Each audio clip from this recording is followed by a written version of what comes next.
Europe 1. Bonjour Sonia Fibleuil. Bonjour Dimitri Pavlenko. Bienvenue sur Europe 1. Vous êtes la porte-parole de la police nationale. Actualité chargée pour les forces de l'ordre en ce moment. C'est votre première prise de parole depuis l'affaire du refus d'obtempérer samedi dernier dans le 18e arrondissement. Je rappelle très brièvement les faits. Lors d'un contrôle, 3 policiers ouvrent le feu sur un véhicule qui tente de prendre la fuite. Une des passagères est tuée, le conducteur est blessé. Il a été déféré hier devant un magistrat en vue de sa mise en examen. Mais les policiers sont également mis en cause dans cette affaire. Le sujet justement de ce dossier, Sonia Fibleuil, c'est le refus d'obtempérer ou bien les tirs de policiers?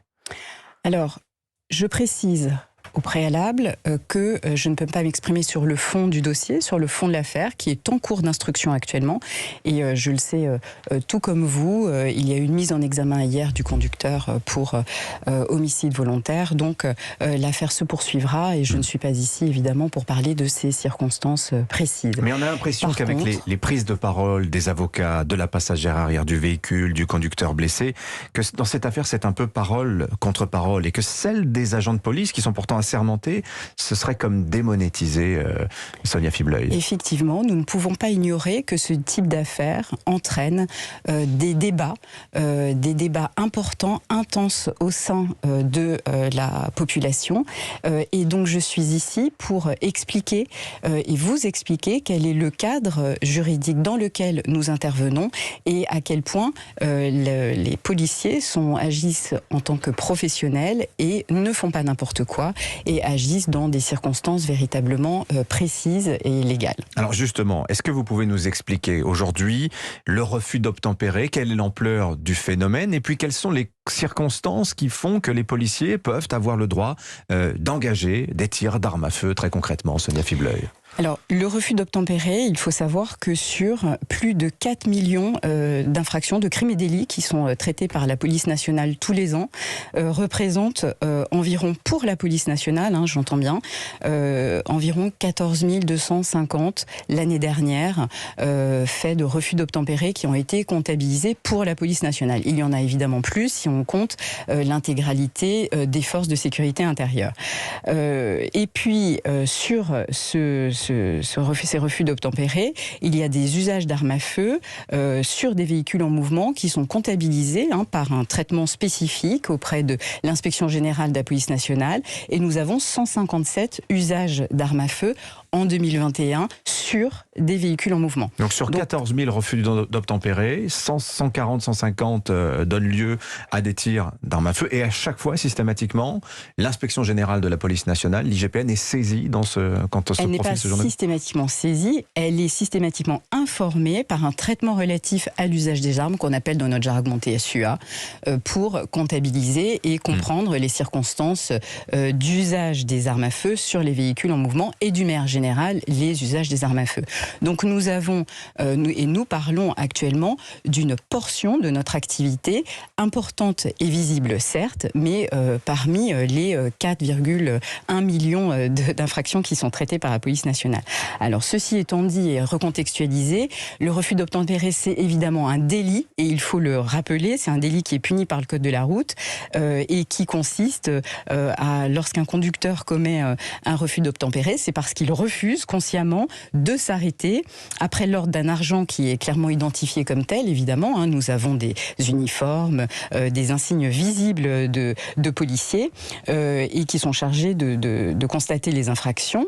Et ce refus d'obtempérer est puni d'un emprisonnement maximum d'1 an, évidemment, porté à 5 ans et beaucoup plus important lorsqu'il y a une mise en danger de la vie d'autrui et le conducteur, à ce moment-là, s'expose à une peine de 5 ans d'emprisonnement et une amende pouvant aller jusqu'à 75 000 €. Donc on est quand même dans une infraction qui est grave. Alors la loi de 2017 dit qu'en cas de refus d'obtempérer, si le policier ressent que dans sa fuite, le conducteur met en danger les forces de l'ordre ou d'autrui, alors il a le droit de dégainer son arme et de tirer. Mais alors, on voit qu'en réalité, cette prise de décision, elle est fondée sur une question de ressenti. Est-ce que la loi est suffisamment précise? Et c'est déterminant pour les policiers, pour leur protection juridique. Hein. La loi est extrêmement précise.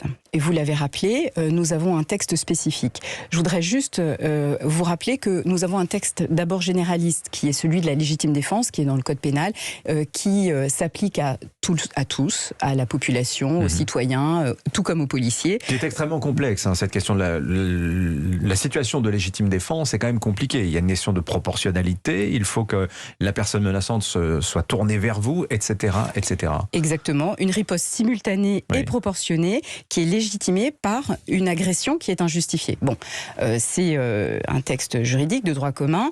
On y parle beaucoup d'agression, en fait de l'acte d'agression. Or, on s'est rendu compte en 2017 qu'on ne parlait pas de l'usage de l'arme. Et il y avait un vide juridique, qui plus est dans un contexte difficile, puisque, je vous rappelle, 2016, agression des policiers à Viry-Châtillon, 2017, Xavier Jugelé, qui est abattu sur la voie publique sur les Champs-Élysées. Et ce contexte a mis en exergue le fait qu'il fallait réglementer précisément l'usage des armes pour les forces de l'ordre. Police nationale, tout comme gendarmerie nationale. Et nous sommes arrivés à ce texte du Code de la sécurité intérieure qui encadre l'usage des armes. Alors, vous nous avez donné tout à l'heure les proportions des situations de refus d'obtempérer, où vous dites en substance, ça reste quand même extrêmement rare et marginal. Mais malgré tout, est-ce qu'il se dessine une tendance, Sonia Fibleuil? Qu'est-ce que ça dit selon vous de la société, du rapport à la police? Est-ce que vous constatez que ces situations de refus d'obtempérer sont de plus en plus fréquentes?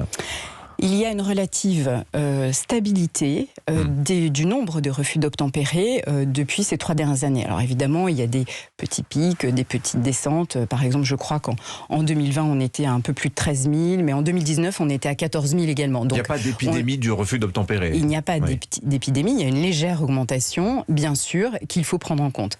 Ce que cela implique, c'est que, et vous l'avez dit tout à l'heure, les policiers doivent réagir avec leur perception sur des situations qui sont extrêmement dangereuses et doivent en une fraction de seconde réagir face à une agression, face à un danger qui est imminent, et ils doivent réagir, et là on en revient également au Code de la sécurité intérieure, en cas d'absolue nécessité et de manière proportionnée. Mais est-ce que la loi est suffisamment claire? Parce que si on prend une autre affaire, celle du Pont-Neuf, où là aussi des policiers ont été amenés à faire usage de leur arme à l'encontre d'un véhicule qui se dirigeait vers eux, on voit que dans le traitement judiciaire de cette affaire, on va déterminer quel a été l'angle du tir, est-ce que le véhicule était bien face aux policiers, et que tout se joue autour de cela. Est-ce que les règles sont suffisamment claires du point de vue de la police nationale? Les règles sont claires. Nous avons un 4e dans l'article du Code de sécurité intérieure qui dit précisément que lorsqu'on ne peut immobiliser autrement que par l'usage des armes des véhicules dont les conducteurs n'obtempèrent pas à l'ordre d'arrêt, et quand il y a une possibilité de perpétrer dans la fuite des atteintes à la vie, les policiers peuvent riposter. La difficulté, ce n'est pas le texte, c'est évidemment la confrontation à la pratique, au fait de devoir intervenir dans un temps extrêmement court, sous stress, et réagir face à des situations qui sont extrêmement dangereuses, parce qu'on considère non seulement que notre vie, la vie du policier ou l'intégrité physique est atteinte de soi-même, de son collègue, ou même d'autrui, de tout témoin qui concourt à la scène, et nous devons réagir en fonction de cela. Alors, qu'on ait un cadre juridique clair et que nous soyons professionnels pour pouvoir réagir face aux situations, c'est un fait, ça n'enlève rien du caractère tragique de ces situations, aussi bien pour les policiers d'ailleurs qui utilisent leurs armes, parce que tout policier qui fait l'usage de son arme est nécessairement choqué, voire meurtri, parce que ce sont des situations qui sont difficiles à gérer, et puis évidemment dramatiques pour les auteurs et pour les témoins de la scène. Sonia Fibleuil, je rappelle, vous êtes porte-parole de la police nationale. Alors évidemment, je ne pense pas que vous soyez la bonne personne à qui demander ce matin si l'engagement des armes est excessif de la part de la police nationale, ou si au contraire il n'y a pas un risque que le traitement judiciaire et médiatique de ce genre d'affaires policière dissuade des policiers de faire usage de leurs armes. Question en revanche que je peux vous poser. Est-ce qu'on n'est pas en droit de se demander aujourd'hui si les policiers sont suffisamment bien formés à l'usage de leurs armes, suffisamment bien accompagnés? On se souvient que par le passé, il y a eu des polémiques autour de l'entraînement des policiers au tir. Est-ce que cet entraînement était suffisant? Est-ce qu'il se faisait à fréquence suffisamment importante? Je crois que le minimum, c'est 60 cartouches tirées par an pour les forces de l'ordre dans le cadre d'un entraînement. Est-ce que c'est suffisant? C'est cela, 3 tirs par an. Oui, nous devons nous entraîner, c'est extrêmement important et d'ailleurs ce type d'affaires le prouve. La formation continue est vraiment une attention très forte de la police nationale et du directeur général de la police nationale. Chaque policier fait-il ses 60 cartouches par an aujourd'hui?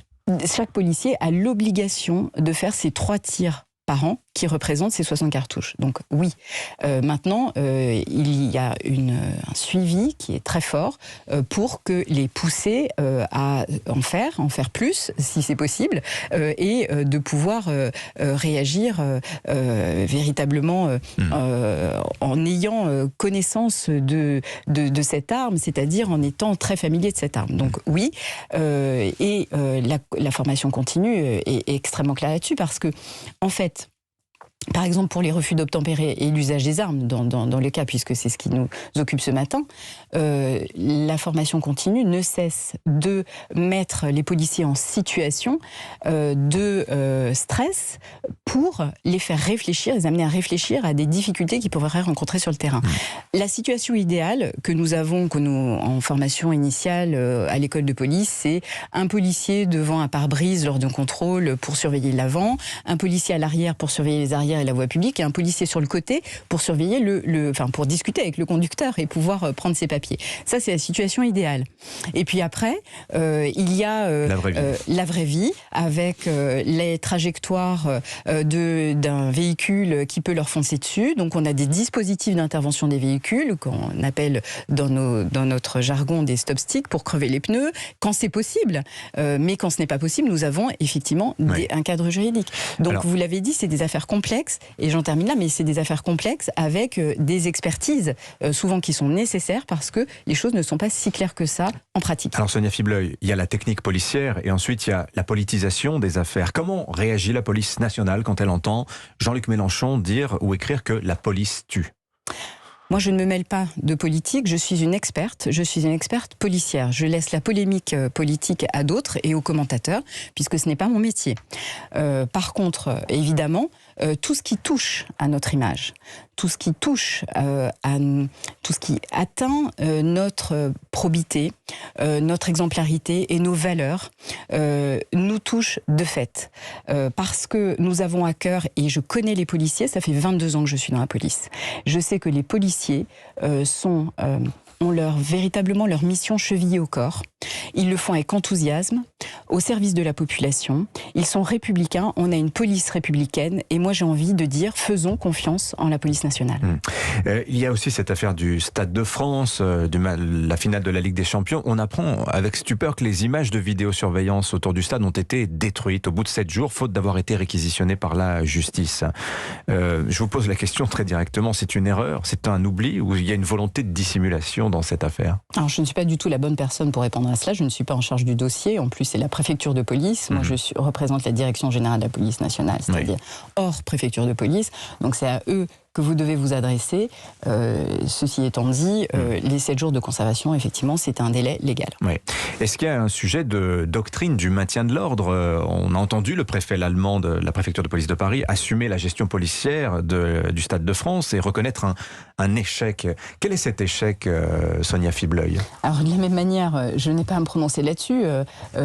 Par contre, ce que je peux vous dire, c'est que le schéma national du maintien de l'ordre est en constante évolution, puisque d'ailleurs il a été réécrit récemment, de manière à pouvoir répondre aux besoins sociétaux qui nous sont portés à notre connaissance sur les manifestations de grande ampleur, qui sont des manifestations risquées, sur des attroupements sur la voie publique et sur la gestion du maintien de l'ordre, c'est-à-dire lorsque les manifestations dégénèrent. Je rappelle quand même que la police nationale est là pour protéger la liberté de manifester.